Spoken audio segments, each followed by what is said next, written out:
Selamat pagi dan salam sejahtera untuk kita semua.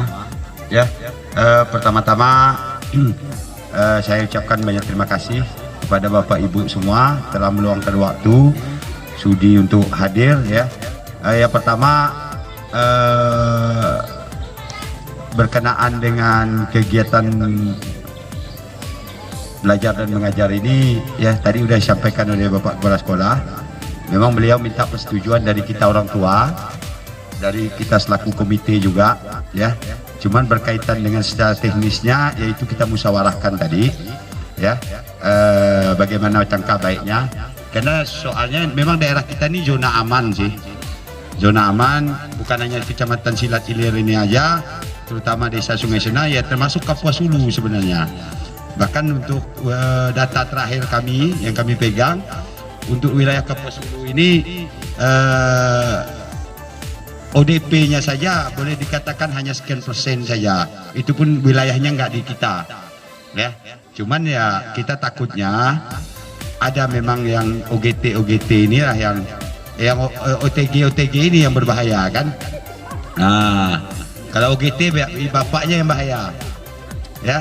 Jadi saya pikir kalau untuk teknis secara dalam belajar mengajar ini, ya bapak-bapak ke guru, ya, semuanya sudah memahami, ya, apa yang dikatakan oleh bapak-bapak tadi. Apakah itu pakai saling silang, mungkin kelas 1 itu kan ada 2 kelas, bisa aja 1 hari Senin, 1 hari Selasa, biar nggak terlalu tertumpuk di sekolah, ya kan.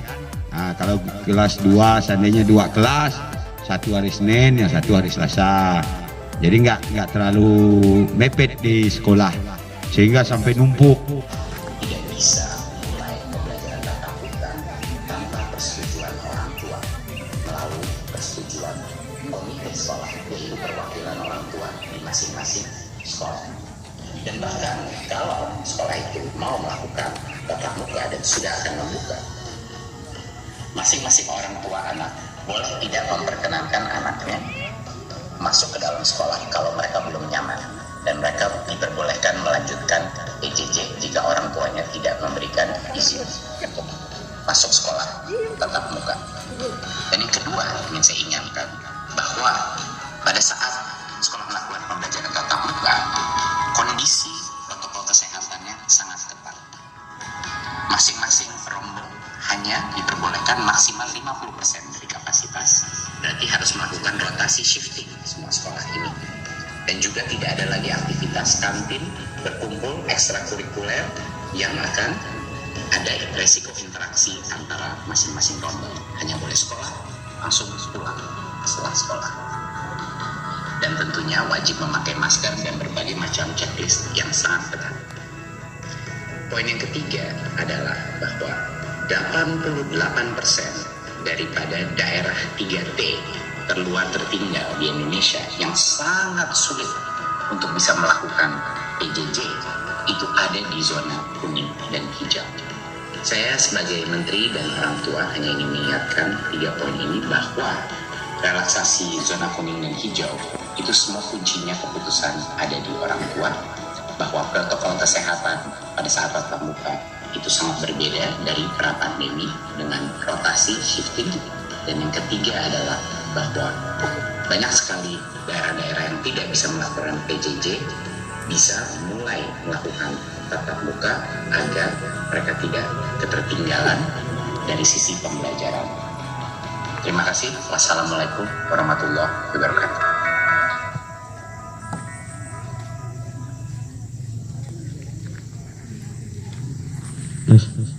Baiklah, tentunya mungkin tadi sekilas penyampaian dari Menteri Pendidikan dan Kebudayaan Republik Indonesia, yaitu Nadiem Makarim.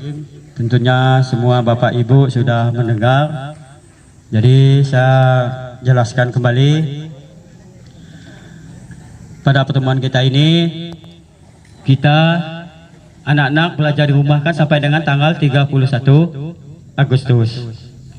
Kami mengundang Bapak Ibu datang ke sekolah ini, ya, sebelum berakhir tanggal 31 Agustus. Kalau tidak ada perubahan, ataupun kalau ada edaran lagi nanti, apakah dia edarannya diperpanjangkan lagi ataupun tetap tatap muka sesuai dengan apa yang disampaikan tadi oleh Menteri Pendidikan, ya, akan kami beritahukan kepada orang tua atau konfirmasi kepada orang tua. Jadi inti daripada penyampaian dari Menteri Pendidikan dan Kebudayaan Republik Indonesia, ya, untuk zona hijau dan zona kuning tanpa persetujuan orang tua dan komite sekolah tidak boleh dilaksanakan tatap muka. Kecuali itulah tadi harus ada persetujuan dari orang tua dan komite sekolah. COVID-19 ini ada yang dikatakan OTG, orang tanpa gejala atau kena, terus PDP, kan, OPD, orang tanpa pengawasan. Dalam hal ini memang kita di sini Kapas Hulu umumnya zona hijau, tapi Dinas Pendidikan itu sendiri pun ada surat edaran dari Menteri Pendidikan, jadi tidak berani untuk mengambil resiko dan keputusan, apalagi yang di tingkat bawahnya seperti sekolah-sekolah, ya.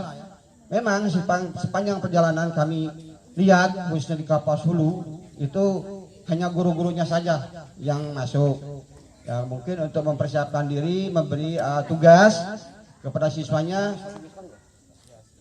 1 minggu 1 kali. Nah, dalam kesimpulan untuk tatap muka tadi ini, saya tidak bisa dalam arti kata mengiyakan, tidak bisa juga mentidakkan, ya. Dalam arti kata hanya kita harus bisa melihat perkembangan, yaitu situasinya, ya. Karena tadi itu yang dikatakan OTG ini yang membahayakan, apalagi kalau ada orang yang di luar yang kita khawatirkan, ya. Nah, benar tadi kata Pak Kepala Sekolah, yang jelas kepala sekolah pun tidak mau mengambil risiko. Memang beliau mengatakan setuju atau tidaknya tergantung kepada kita selaku komite dan orang tua murid. Kalau sekiranya saya menyampaikan pertanyaan kepada Bapak dan Ibu, kira-kira gimana? Apakah kita bisa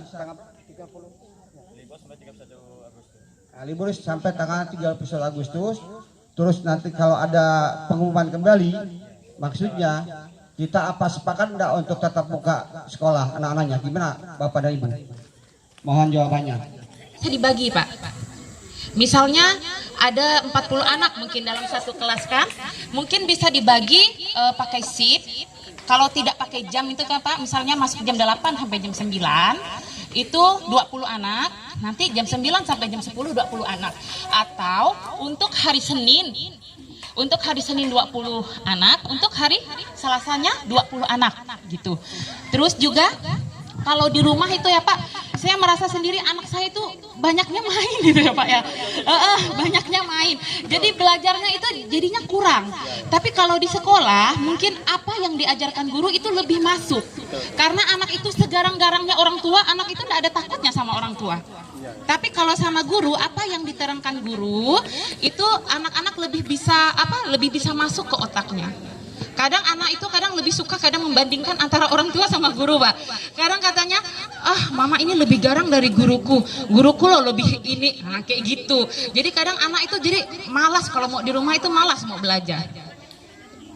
Memang siapa ya, mungkin saat COVID seperti ini mungkin kita orang tua juga khawatir. Siapa sih yang nggak khawatir dengan kesehatan? Ya ibu-ibu ya, bapak-bapak. Siapa sih yang nggak khawatir sama kesehatan, ya kan?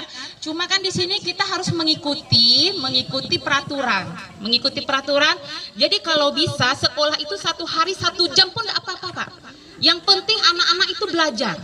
Karena kalau di rumah jangankan 1 jam, setengah jam aja anak-anak itu susah sangat belajar.